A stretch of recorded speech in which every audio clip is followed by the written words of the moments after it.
భూతం చెప్పాయి. అందులోనూ ఆ పోలీస్ భూతం ఉందే మామూలు భూతం కాదు, పిచ్చి భూతం. వదినా నేను కాదమ్ముడు, ఎవరు వాళ్ళ వదిన పిలుస్తున్నారు.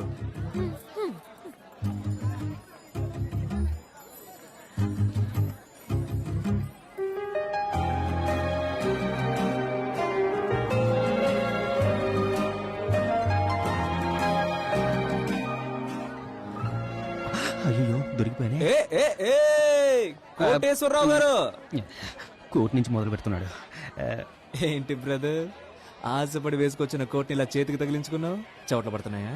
చెమట బయట లేదు డార్లింగ్, లోపల. సరే గాని నువ్వు నాకు పరిచయం చేస్తానని చెప్పిన నీ కాబోయే భార్య ఎక్కడా? నేనేం చేయలేనన్న ధైర్యంతో ఎగతాళి చేస్తున్నావు కదా. It's okay. చచ్చిన కుక్క మీద ఇన్ని లారీలు వెళ్తే ఏంటి? ఏమైంది డార్లింగ్? ఇప్పుడున్న అబ్బాయిలు బాగా ఫాస్ట్ గా ఉన్నారు డార్లింగ్. 300 మంది అమ్మాయిలు స్కూల్లో చదివేటప్పుడు లైన్లో పెట్టేస్తున్నారు. అక్కడ ఒక అమ్మాయి